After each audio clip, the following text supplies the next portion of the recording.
Saudaraku yang terkasih, kita ada di dalam masa Hari Raya Paskah di hari ini tanggal 17 April. Saudaraku yang terkasih, di dalam Hari Raya Paskah ini atau kebangkitan Tuhan Yesus Kristus dari kematiannya, kita membaca firman Tuhan dari Injil, dari kitab surat 1 Korintus pasal 15 ayat 20 hingga ayat 26. 1 Korintus pasal 15 ayat 20 hingga 26 bunyinya demikian. Tetapi yang benar ialah bahwa Kristus telah dibangkitkan dari antara orang mati, sebab yang sulung dari orang-orang yang telah meninggal. Ulangi, sebagai yang sulung dari orang-orang yang telah meninggal. Sebab sama seperti maut datang karena satu orang manusia, demikian juga kebangkitan orang mati datang karena satu orang manusia.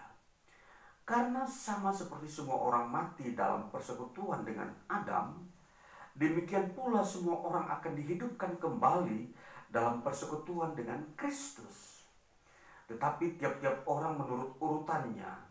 Kristus sebagai buah sulung, sesudah itu mereka yang menjadi miliknya pada waktu kedatangannya. Kemudian tiba kesudahannya, yaitu bila mana ia menyerahkan kerajaan kepada Allah Bapa, sesudah ia membinasakan segala pemerintahan, kekuasaan, dan kekuatan. Karena ia harus memegang pemerintahan sebagai raja sampai Allah meletakkan semua musuhnya di bawah kakinya.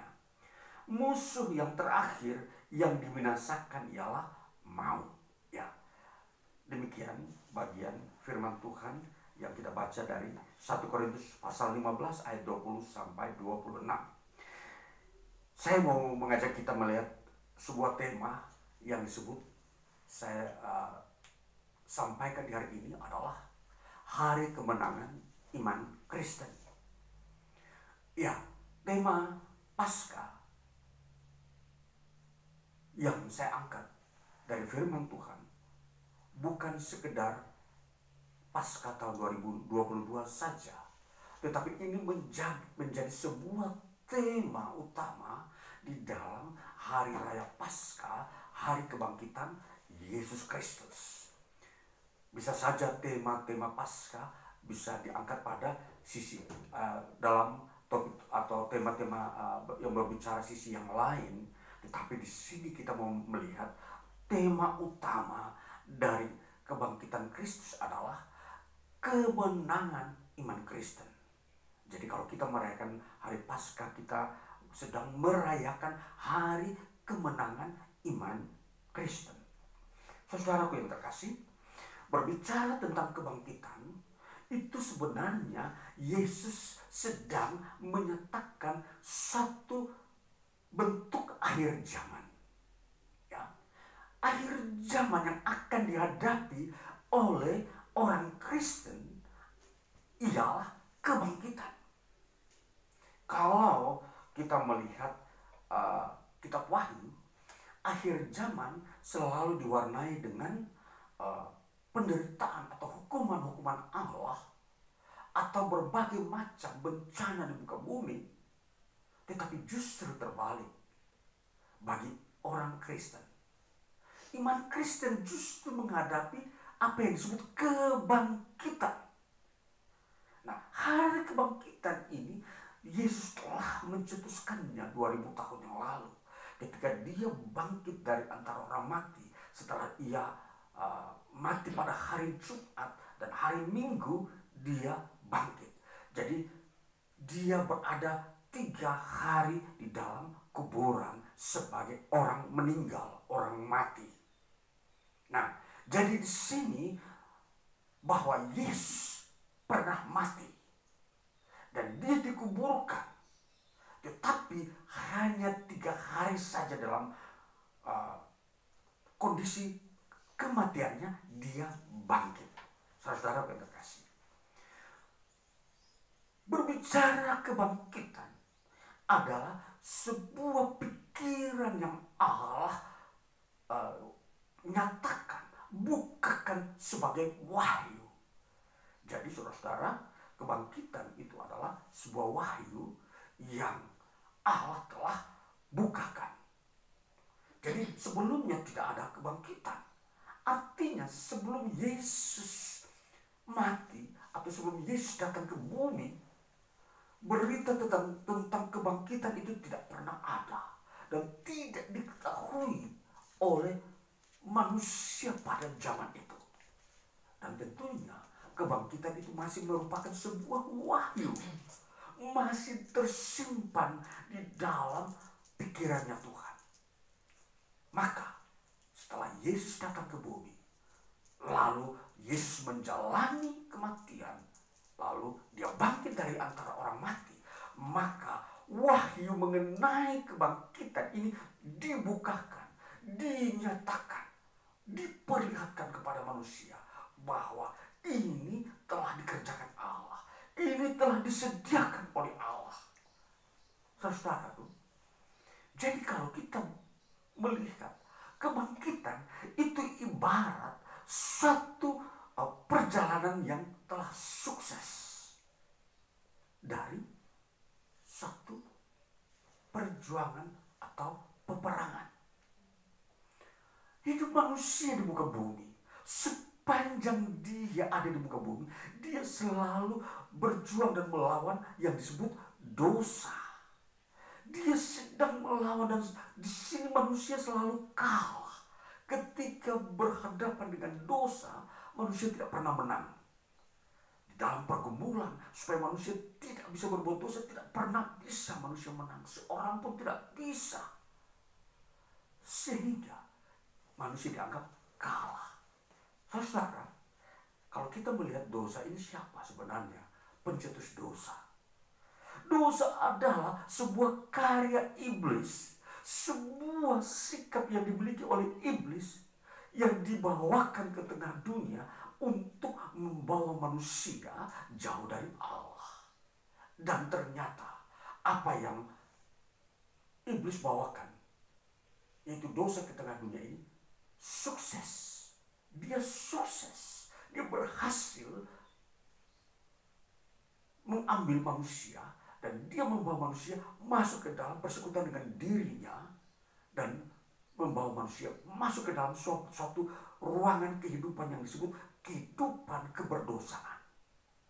Nah, jadi kalau kita melihat bagaimana dosa itu sendiri, ini kita melihat bahwa sebuah ruang lingkup yang memang tidak ada di hadirat Tuhan.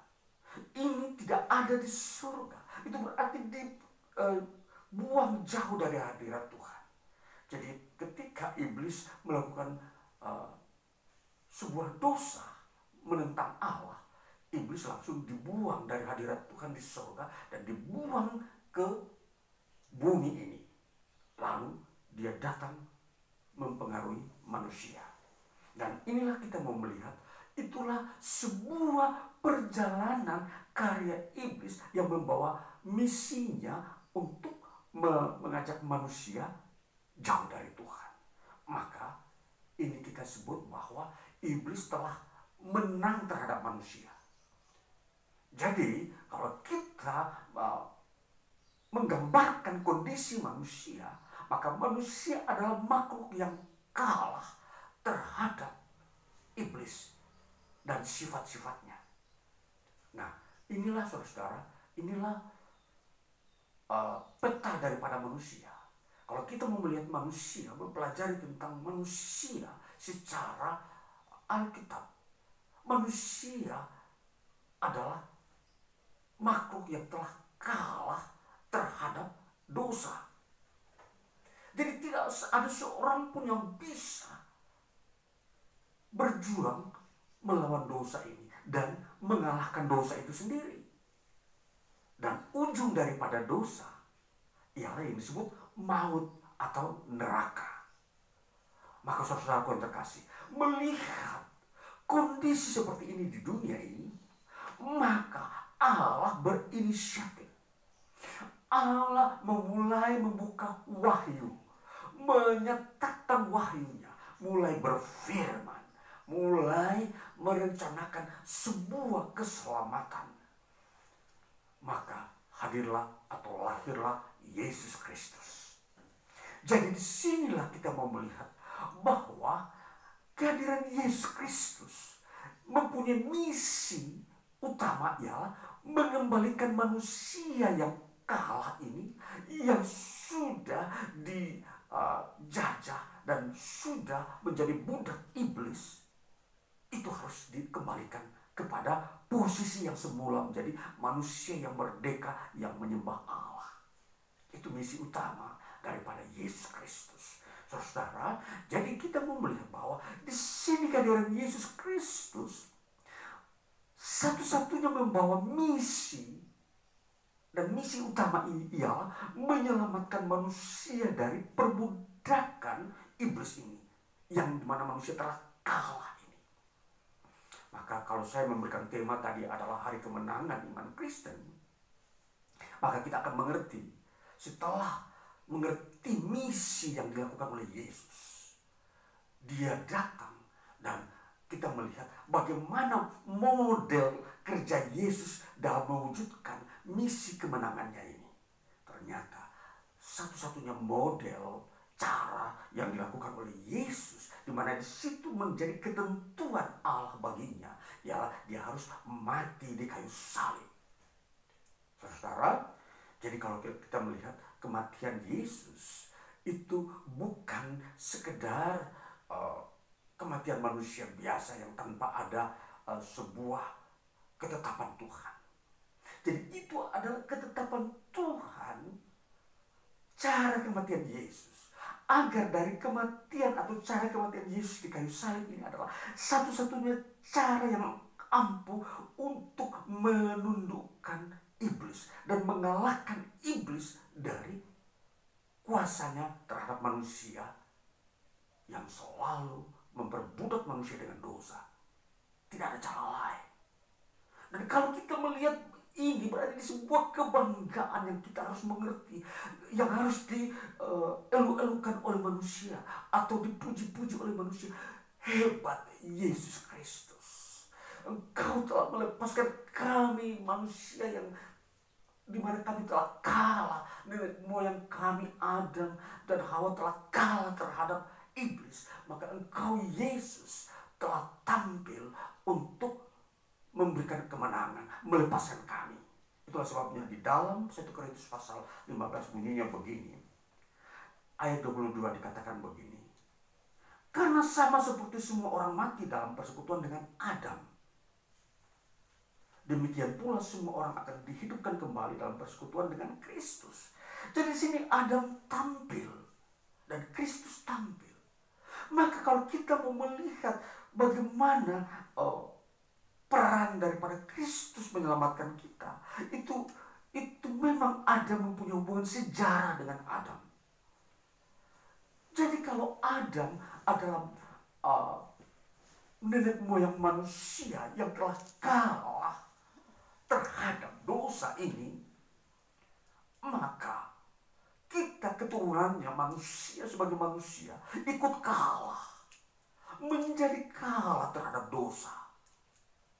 Nah, sehingga ketika Yesus Kristus datang, dia tampil untuk mengalahkan iblis.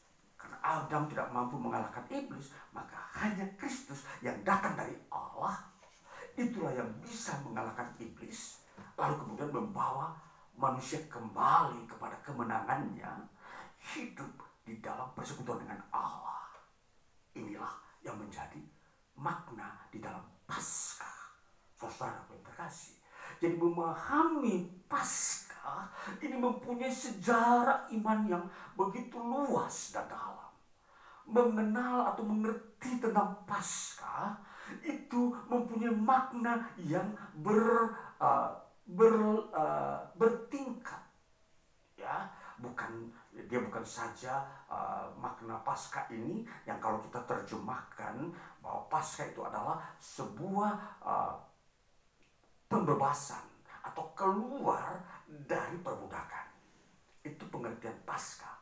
Paskah artinya sebuah kelepasan dan perbudakan.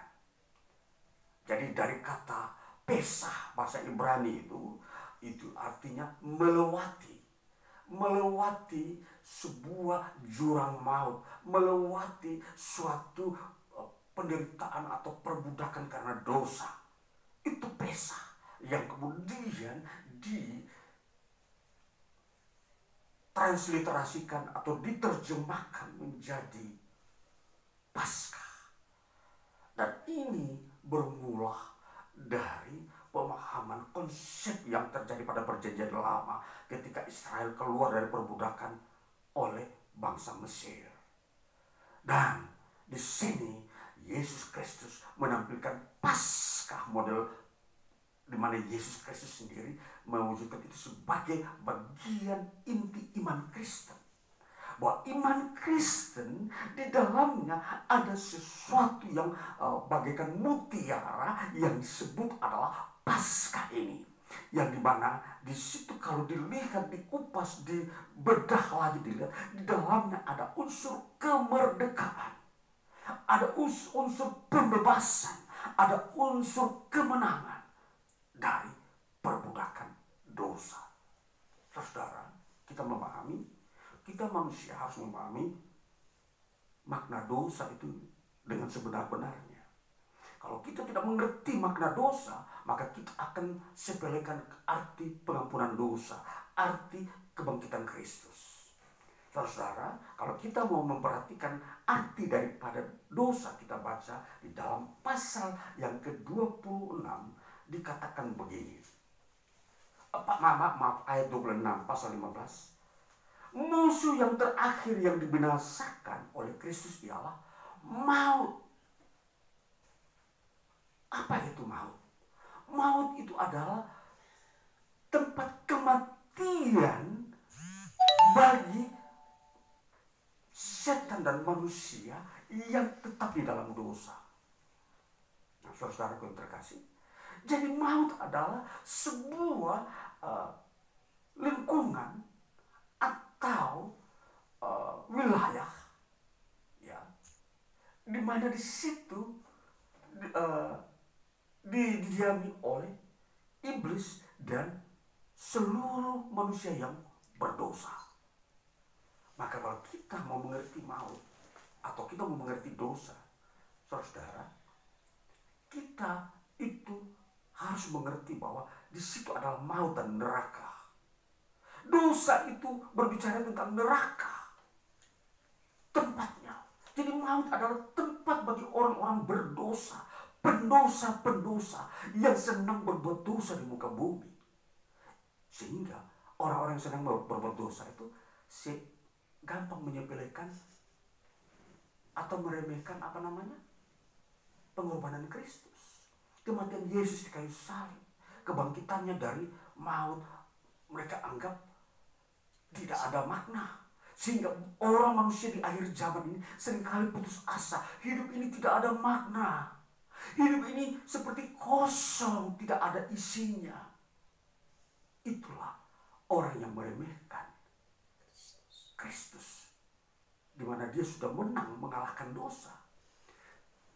Mereka hidup dalam kekosongan.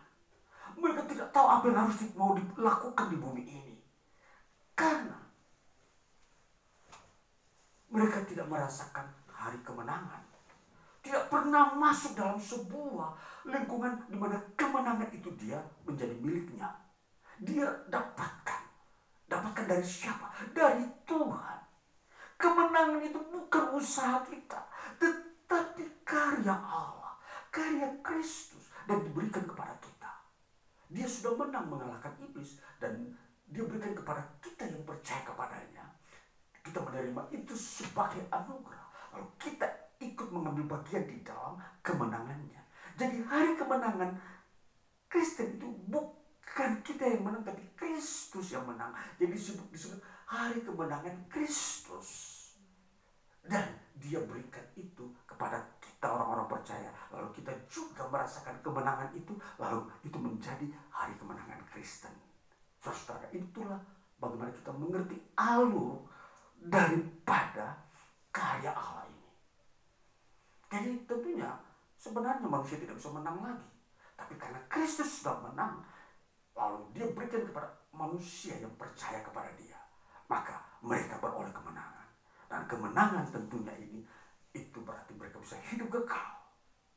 Saudara, jadi ini kita mau melihat sebentar kembali, kita ingin melihat Injil Yohanes pasal 6 ayat 44. Dikatakan begini. Tidak ada seorang pun yang dapat datang kepadaku jikalau ia tidak ditarik oleh Bapa yang mengutus aku, dan ia akan kubangkitkan pada akhir zaman. Ini saudara, kita dipanggil oleh Allah untuk percaya kepada Yesus Kristus. Mempunyai maksud dan tujuan utama ialah supaya dibangkitkan pada akhir zaman. Diselamatkan daripada penghukuman Allah. Jadi akhir zaman atau kebangkitan itu berhubungan dengan akhir zaman. Jadi orang-orang percayalah yang dibangkitkan dari kematian. Jadi sebelum datangnya penghukuman akhir zaman, terjadilah kebangkitan.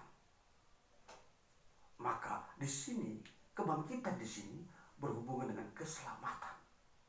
Dan orang-orang yang akan dibangkitkan teristimewa, mereka telah dilepaskan dari dosa. Saudara, kita harus memahami ini, bahwa dosa itu adalah milik iblis, bukan milik manusia. Dosa itu diciptakan, dilahirkan dari pribadi iblis, bukan dari manusia. Manusia hanya diperbudak oleh iblis, lalu manusia diajak untuk berbuat dosa. Jadi karakter utama manusia bukanlah dosa. Jadi kalau manusia percaya kepada Yesus Kristus, maka manusia ini bisa dipulihkan, kembali kepada semula, tunduk kepada Allah dan tidak kepada dosa lagi. Makanya Yesus berkata, ketika kamu percaya kepadaku, kamu tidak berbuat dosa lagi. Itu artinya bahwa kita dimerdekakan sesungguhnya menjadi manusia yang asli, yang memang tidak berbuat dosa. Jadi manusia ini sebenarnya, dosa bukanlah sumber utama dari manusia. Manusia tidak bisa berbuat dosa kalau tidak bersumber dari iblis. Jadi tentunya manusia adalah makhluk yang diperdaya. Jadi kalau Allah membela kita sebagai manusia untuk melepaskan kita dari perbudakan iblis, itu adalah suatu otoritas atau kekuasaan Allah, agar keadilan Allah itu terjadi atas manusia. Nah, jadi saudara-saudara, jadi kematian memang ada pada kita, tetapi kebangkitan itu akan diberi kepada manusia kita, orang percaya, supaya kita menemukan hidup kembali, hidup yang sesungguhnya.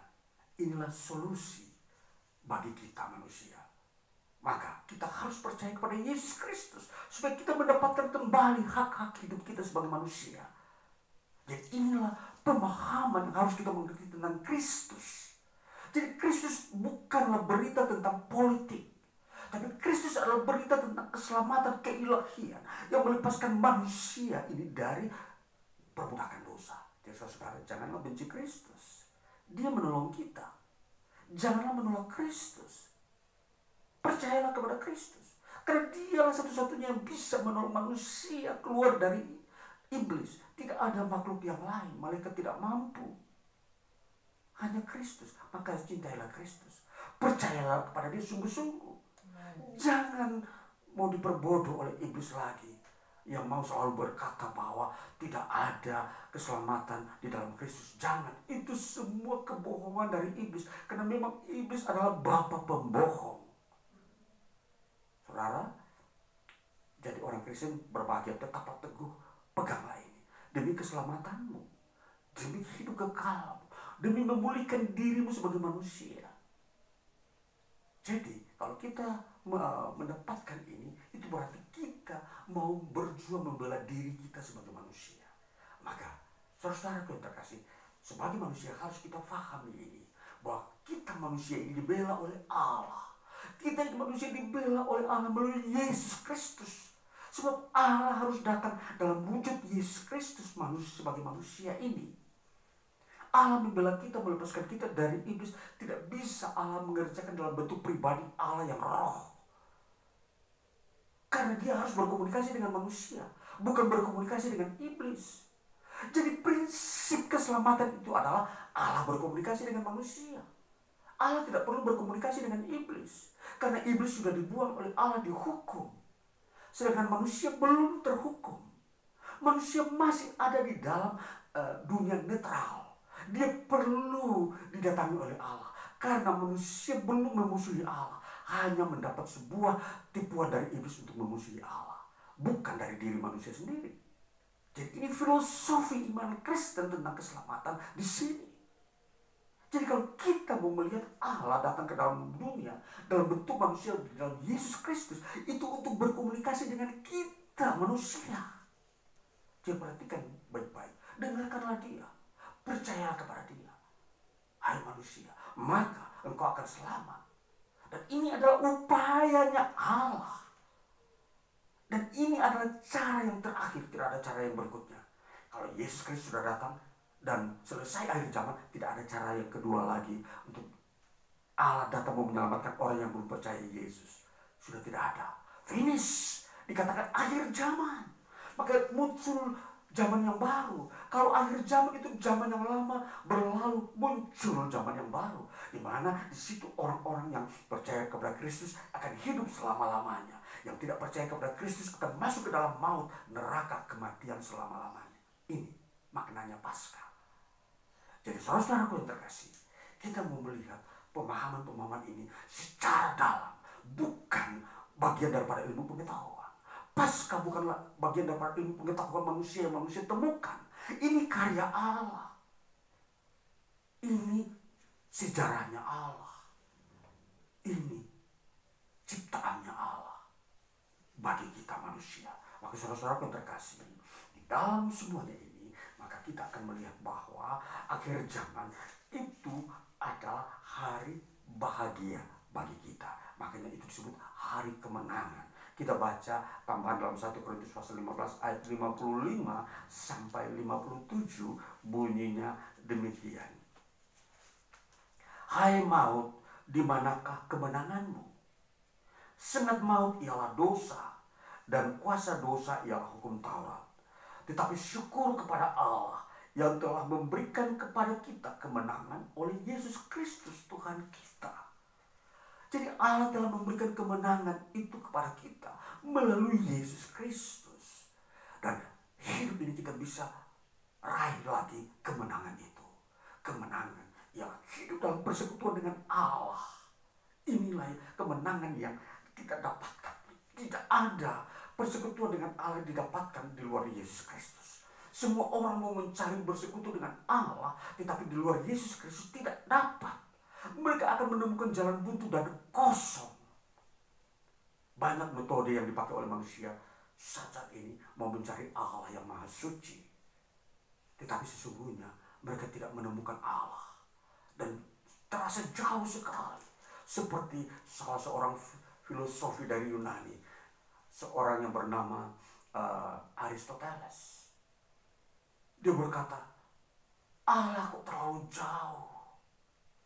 Allah terlalu jauh, sangat sukar dijangkau oleh manusia karena terlalu sucinya Allah. Karena Aristoteles mau mencari Allah dengan filsafatnya yang berdosa. Jadi dia tidak menemukan Allah.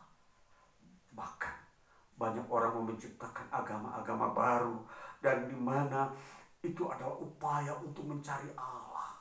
Ada yang disebut agama modern di mana di situ dikatakan manusia akan mengawinkan seluruh kepercayaan yang ada di muka bumi dan ditambah dengan ilmu pengetahuan yang manusia punya, ditambah dengan filsafat, dikawinkan, lalu kemudian dipertemukan. Mereka berkata, kami akan bertemu Allah di sana. Mereka mengawinkan Kristen dengan agama-agama lain, termasuk Hindu, Buddha, dipelajari, dilakukan semua aturan-aturan yang ada di dalamnya. ditambah dengan ilmu pengetahuan, ditambah dengan filsafat. Maka di sini mereka akan berkata, kami akan menemukan Allah di sana. Ternyata tidak akan bisa.